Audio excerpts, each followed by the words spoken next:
subscribers, followers at mga damador sa Luzon, Visayas, Mindanao. Welcome na naman muli dito sa programa The Secret Victory in Dama Game. Ngayon mga kadama, dito pa rin tayo sa 116 versus 115. Pero part 1 pa rin tayo, another way. Itong gagawin nating tirahan ngayon ay dalawa. Pagsasamahin natin yung part 1 and 2. Ngayon, kung kahapon sa variation na pinakita ko mga kadama, tayo pa yung naghabol sa tabla. Ngayon, babawi tayo. Tayo naman yung malalagay sa lamang at posible pa tayong makatikim ng panalo. Kaya ito mga kadama, dyan lang kayo, kayo bibitaw. At ipapakita na natin itong part 1 and 2 ng 116 versus 115. Yan, simulan na natin. 116, 115, sumubo pa nga. Yan, 16-14, kain-kain lang. Ngayon, sinayang natin ng 7-3, sumalo siya. Nag 4-16 tayo, nag 5-1 siya. 16-14 tayo, nag 9-5 siya, nag 12-7 tayo, nag 1-16 siya, nag 7-3 tayo, nag 11-6. Yan. Tsaka ngayon tayo dinalawa pagkatapos natin kumain ng 3-15. Kumain tayo ng 14-6 at kumain siya ng 10-2. 10-14. Yan, pag 10-14 niya, tama pa rin tayo mag 6-1. Ito pa rin yung kahapon mga kadama. So, makatuwid, mauobliga siyang bumaba kasi posible na natin siyang dalansihin. Pagbaba niya ng 3-13, tama pa rin tayong bumaba ng 15-14. Dito, marami siya nakaabang tayong lansi. Pag nag 5-4, posible na siyang balansi. Bibigay lang natin. Tsaka susubukan natin dito. Pagkain niya rito, tatlo na tayo doon. Ayan. Ngayon naman, kung hindi naman mag 5-4, mag 7-3, tatiming lang tayo ng 10-6. Dibaldi na naman siya. So, ibig sabihin lang, dito, ang possible na pwede niyang itira dito, isa na lang. Ito nga, 5-1. Yan din yung sinabi ko sa live kahapon. Yan ang best move niya. Dito, tinira natin to, nagabol tayo sa tabla. Tinira natin to, nagabol din tayo sa tabla. Ito ang another way. Ito nga ang ititira natin ngayon. 11-7. Tinira din natin kahapon to, kaya lang mga kadama, hindi natin nasumpungan na mailagay sa eksakto yung tiyempo ng tira. Pero ito pala yung pinakamagandang tira natin. Kasi bakit ito? Hindi siya pwedeng umatras. Kung sakaling aatras siya, madidibaldi na siya. Yan, kakain tayo doon, kakain siya ng balik. Sasayangin natin to. So, choices niya, kung hindi siya iilag, madidibaldi siya. Pag ilag niya naman, madidibaldi pa rin. Susubuan natin dito, dadalawin natin doon. So, ibig sabihin, bawal umatras. Yan. Hindi pwedeng umatras dahil matatalo siya ng maaga. Ngayon, ano bang posibleng itira ng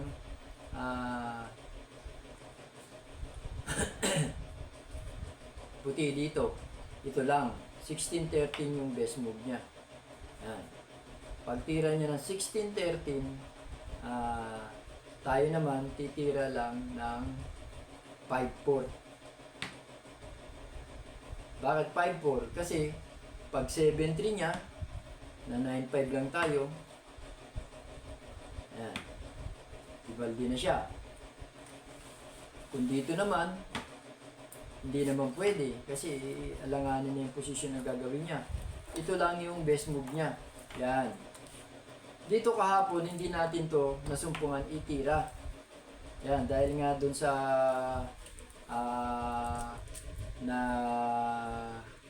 na-rattle na rin ako na kung ano na rin yung naitira natin, kaya nauwi tayo dun sa pangit na posisyon. Pero ito pala yung best move natin. 14-2. Yan. Kapag sumubo siya rito, ang kain natin atras lang. Pagkain niya rito ng dama, igaganon lang tayo, lamang na tayo. Sayangin naman tayo ng 7-3, iilag lang tayo. Bakit kasi tayo lumamang? Kasi wala ng tao doon. Posible na tayong bumaba, wala nang harang. Samantalang siya rito, kung tatiming-timing pa siya, hindi siya basta-basta makakadama. Puposisyon pa lang siya rito, nakadama na tayo. So makatuwid, malamang dito na madibal din muna siya bago siya makadama. So dito sa part na to, hindi na natin tatapusin dahil lamang tayo. Tignan natin doon sa isang part. Yan.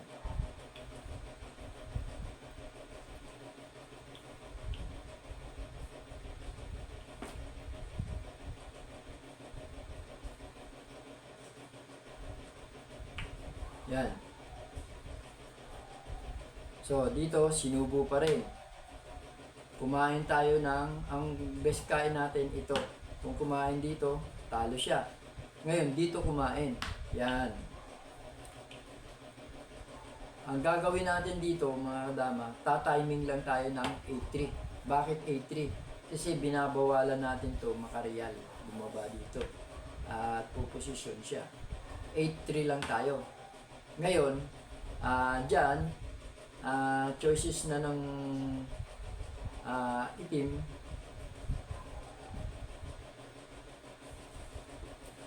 Yan. Kung anong gusto niya itira. 6-2. Pag 6-2, 10-5 lang tayo. Kahit ano itira niya, 6-2, 7-3, 8-3, 10-5 lang tayo. So 6-2, dito lang tayo. Pagpunta niya rito, lamang na tayo. Dibalde siya ng isa. So makatuwid, 7-3 ang best move niya. Para pagpunta natin dito, ang mangyayari dyan, mga kadama, ang gagawin niya dyan, ay isusubo niya na to. Ayan. At saka ipapakain niya yan. So dadalawa siya. Tayo naman, titira lang tayo ng 3-14. So, ito yung best move niya. Kasi kapag binitin niya pa yan, yan, makakaposisyon pa tayo dito. So, yan. Ito ang best move niya. Yan. Tayo, dalawa yung posibleng itira natin. Pwede natin siya nakawin ng maaga. Umilag siya rito. Yan.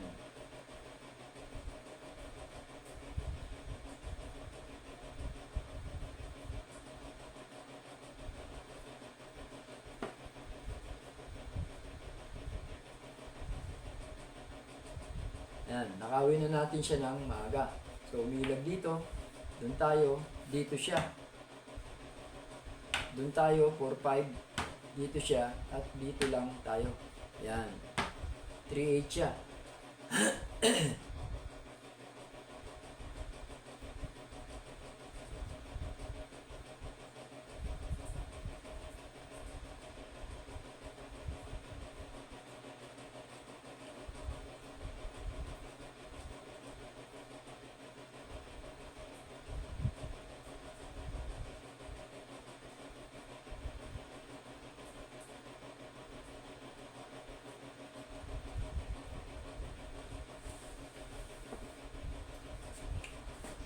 Yan, tama tayo sa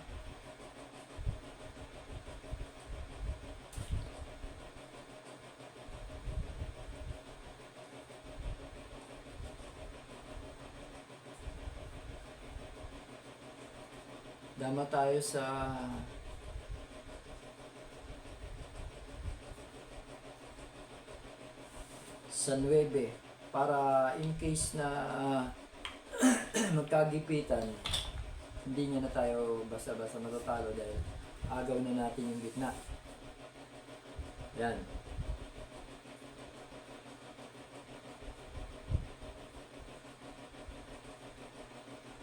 Kung dadama siya rito, pwede natin patayin, tabla na tayo. So, dito lang tayo. Yan.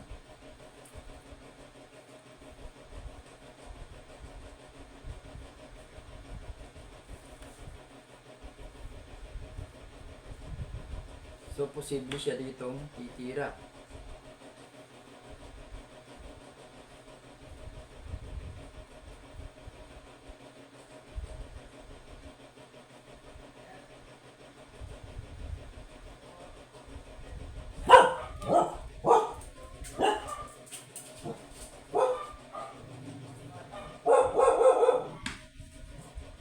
Oh, kung gumanon man siya,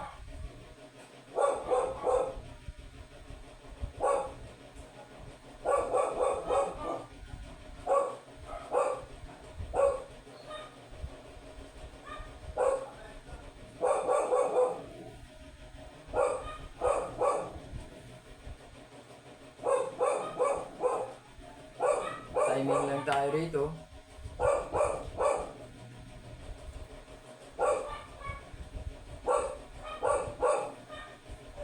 Sasagot.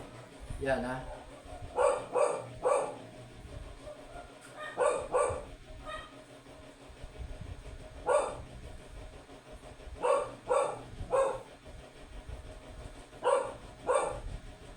Yan.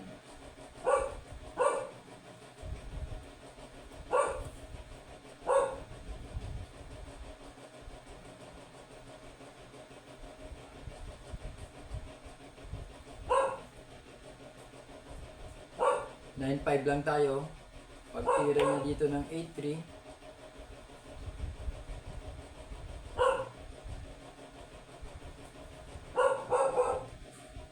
balik lang tayo sa 9. So kung dito siya, papakain na natin to. Ngayon, kung nanakaw siya rito, igaganon lang natin.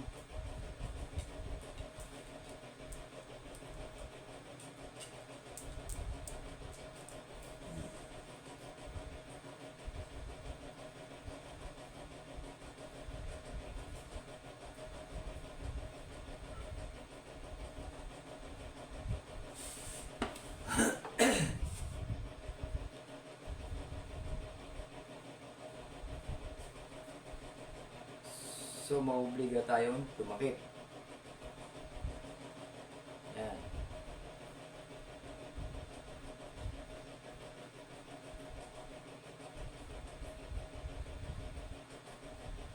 So, babalik siya rito. Yan na.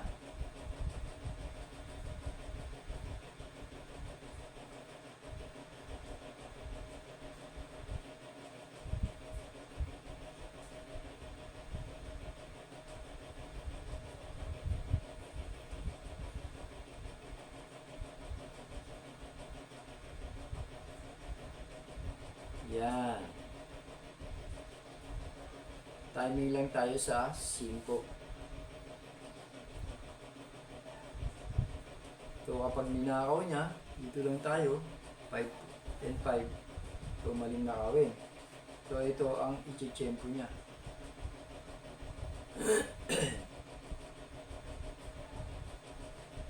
Saka tayo pupunta dito.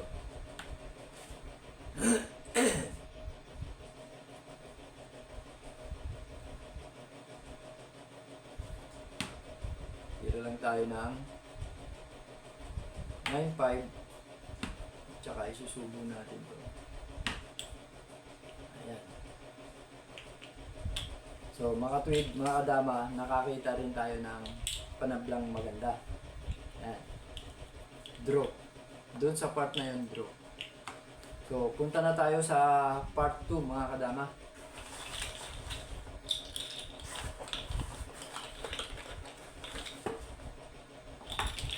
Ito na, yung part 2.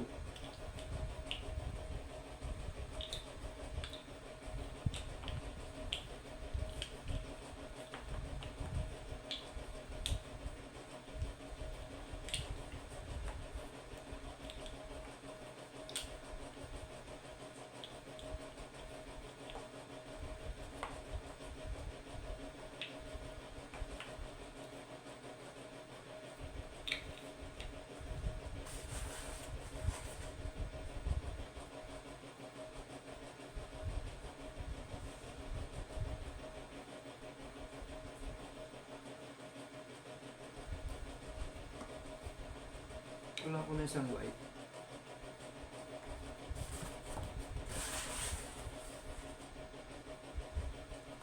Yan. Nag-116 siya. Nag-115 tayo. Sumubo siya ng 16-14. Kain-kain lang. Sinayang natin, sinalo. 416 tayo, 5-1. 16-14 tayo. Ito mga kadama. Nag-10-5 siya.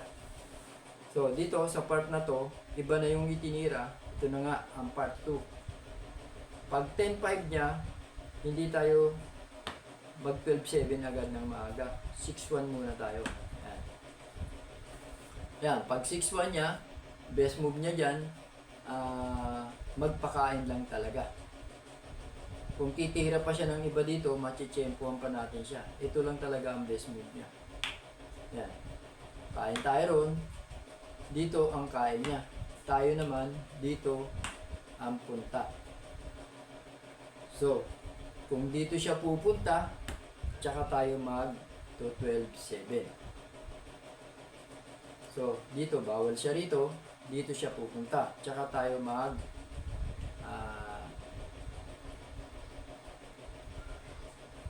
sa 7-3. Pag 4-16 niya, huwag nating sayangin dahil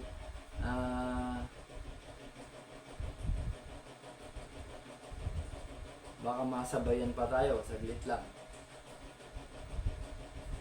Ayan. Bagay, pwede rin naman sayangin, wala naman delikado. Lamang na rin tayo. Ayan. So, bawal yan i-4-16. Matatalo siya. Pwede rin natin kasi yung ibigay, tsaka tayo dumalawa. Ayan. Bawal. Dito. Hindi tayo sasayang dito. Ibibigay lang natin dito para safety. Tsaka natin susubuan dito. Ayan. Pareha sa pitcha. Pero meron tayong baaw. Ayan. So, ibig sabihin, maling itira yon 4-16.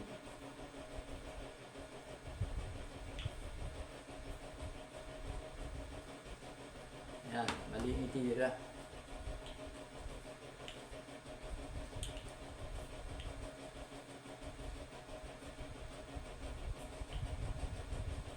So, ang posibleng ititira niya na rito, 3-13. Mali rin naman natin sa lansihin. Ang pinaka best move natin dyan, subuan na. Ayan, 115. Ang kain natin, ayan, 33-15. So, ang best move niya rito, ito lang, para hindi siya malibalde. Kakain tayo ron at isusubo niya to. Ayan. Kakain ng dalawa. Tayo naman, sasayang tayo rito, 13-3, dibalde siya ng isa. So, ibig sabihin lang, ahead na tayo rito. So, gaganon siya. Tayo naman, gaganon. Pag tira niya dito, tsaka tayo gaganon. So, gumanon man siya, nakaganon na tayo. Pag dikit niya dito, o dito, gaganon tayo. Pag ilag niya, ayan, nandun na tayo. So, gaganon siya, hindi tayo makadama sa cross. Dadama tayo dito. Dito siya. Okay lang kasi pagbaba niya rito, masusumpungan na natin. Ito lang. Ayan.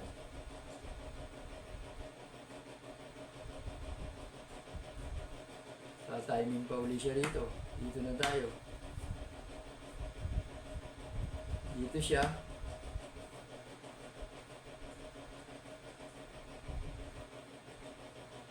Dito naman tayo. Gaganon siya.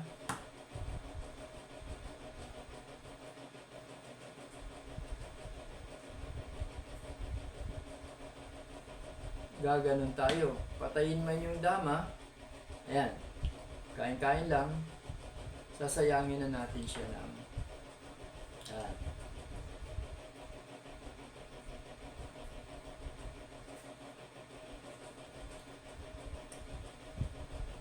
pag dito, talo na siya. Dito, talo na. Kung dito, ito unang kain natin.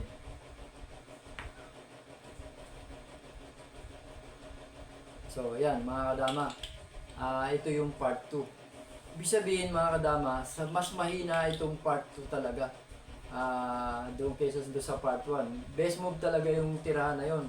Tsaka common yung tirahan na yon. Talagang yun ang tinitira nila para magkaroon ng magandang tablaan. Sila, pabor doon sa puti. So, sa makatuwid, alam na natin yung posibleng tablaan nila dyan. Yung sa first part lang tayo, yun lang ang pinaka-exactong magandang tabla niya. Pero pag dumating doon sa ibang mga variation, siguro, yun, doon siya madidelikado at lalamang na tayo. Kaya mga kadama, kita-kita tayo ulit mga damador sa susunod na pagkakataon dito sa programa natin. Kaya tabay lang kayo at marami pa rin tayong ipapakitang tirahan sa susunod na pagkakataon. Kaya see you soon mga kadama.